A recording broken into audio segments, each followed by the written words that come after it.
meron ding binanggit sa kanyang Senate statement or speech itong si Senator Marcoleta. Nasagot niya na to basically, no? Pero gusto ko lang mas i-connect dito.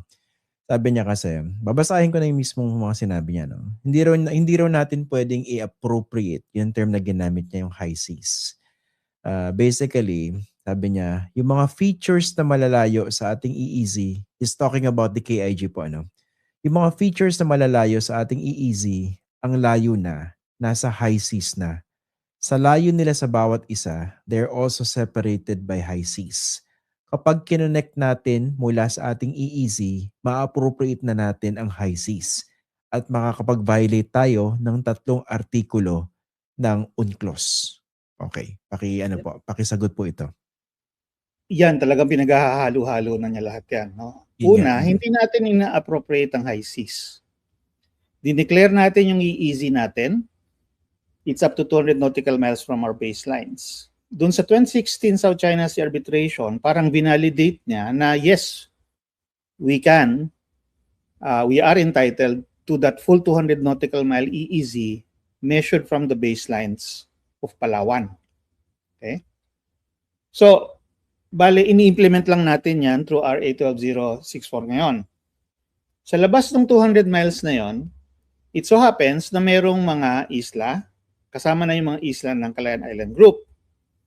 Hindi natin inappropriate yung isla ng Calayan Island Group by extending the EEZ.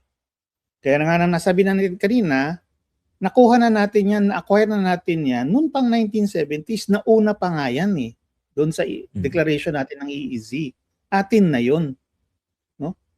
So, hindi, kaya nakakagulo siya, parang ang understanding niya, lumalabas na understanding niya, ginagamit natin yung EEZ para mag-extend beyond 200 nautical miles para makuha itong KIG. Hindi eh. No? Basahin niya yung decree, basahin niya yung timeline, hindi tama yun. Tapos, yung mga features na sinasabi niya, no? Siguro, nandiyan yung islands, yung high tide elevations, malinaw yan na kumbaga, nakuha na natin yan when we establish the Calayan Island Group and the Calayan Municipality. Nandun na siya. So, that happened not because of the EEZ, but because we exercise sovereignty over that area. Kung babasahin natin yung PD 1596, no? Doon sinasaad lahat ng basehan natin eh. At nandun din sinasabi na this is already subject to effective occupation and control of the Philippines. That also happens to be the most important basis for acquiring sovereignty over any land territory by the state. The actual exercise of control, no, and occupation. So, yung isa pang diyan, siguro yung implied issue niya, nasa labas ng 200 yung mga isla. Well, again, that doesn't matter. No? Kasi hindi yun ang basihan eh. Ang basihan is the fact na you already are exercising sovereignty over the area. Hindi yung whether or not they're within the EEZ. Yan kasi yung ginamit yung pang trick question eh during the Commission on Appointments hearing eh, kung naalala po ng mga kababayan natin. And maganda nga na sinasagot ninyo dahil baka maraming mabudol. Ito po, patuloy pa rin yung paghahanap niya ng mapa ng West Philippine Sea. Sabi niya, yung NAMRIA hindi raw makapag-submit ng mapa ng West Philippine Sea sa United Nations dahil nga raw dito sa sinasabi niya. Dahil yung 200 nautical miles hindi raw malaman kung saan ba yung West Philippine Sea, hindi raw malaman kung saan yung coordinates. Hindi yun ang dahilan. Okay?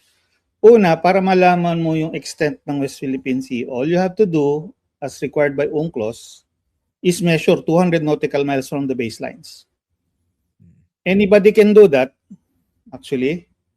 If you have the drawing of the baselines, no, on paper, kumuha ka ng compass, i-spread mo siya to the equivalent of 200 nautical miles, and mag-drawing ka ng arc. No? Yung isang point, yung kumbaga yung needle ng compass, lagay mo dun sa line, sa baselines, yung pencil dun sa equivalent distance ng 200 nautical miles, at i-drawing mo yung series of arcs para makuha mo yung extent ng 200 nautical miles. Or kung meron kang computer, ayan, Google Earth, o kaya meron kang GIS program, basta makuha mo yung baselines, na yung shapefile ng baselines, pwede mong ipa-generate yan dun sa GIS program mo. Or para madali, meron actually website, yung Flanders Marine Institute, so online, pwede mo nang kunin doon lahat ng gusto mong maritime zone sa buong mundo, kasama yung sa Philippines. Kung yung Flanders Institute, nakuha nilang ma-measure yung EEZ, namriya pa kaya. Okay? Tapos yung sinasabi niyang coordinates, no? Ang coordinate, no, a coordinate is a point, a location defined by latitude and longitude. So, as a point, wala siyang dimensions. Kung gusto mong mag-drawing ng linya using coordinates, okay, you need at minimum 2 points and then connect the 2 points with a line. Pero obviously, that's going to be a straight line. Kung ang i-drawing mo is something like, yan, the EEZ na pag drawing mo yung arc, medyo kurbadang malaki yan, no? Edi you will need many points. Susundan mo. Imagine yourself na nagdo-drawing ka ng, kunwari, nagdo-drawing ka ng mukha ng tao, no? Yung face niya, ang gamit mo, karayom, para makita yung korte, binubutas mo yung papel isa-isa. No? Kung gusto mo talagang accurate, yun ang gagawin mo. So, yun yung hinihingi ni Senator Marcoleta ba, na coordinates. Pag ganon, you're going to need maybe a few tens of thousands or hundreds, well, maybe an infinite number of points. It's possible, no? Kasi kung gusto mo talagang accurate, hindi naman practical yon, no? Baka isang encyclopedia, parang encyclopedia ibibigay sa'yo if you want to be totally accurate sa full extent. Pero in the first place, nire-require ba yon?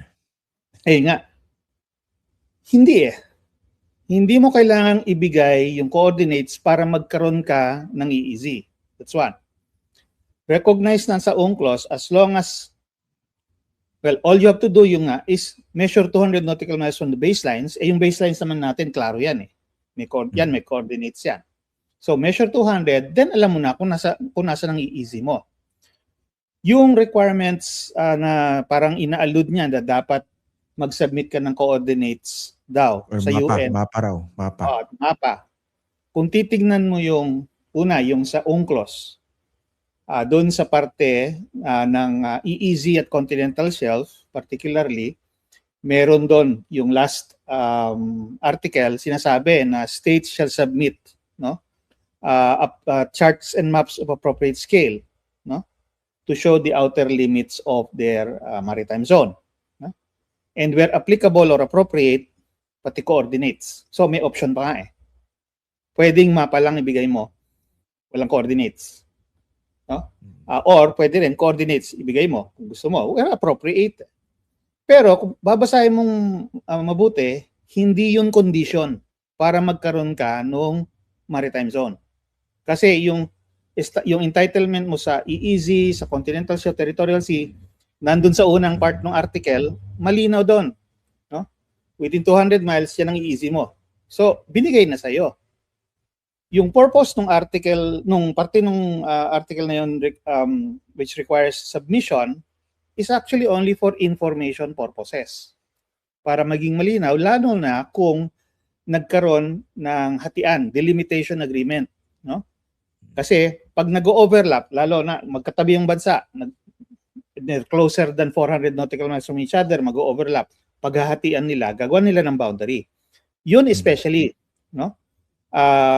In-encourage ang states to submit that para klaro sa lahat. Pero it does not affect the fact na they're entitled to these zones. Okay?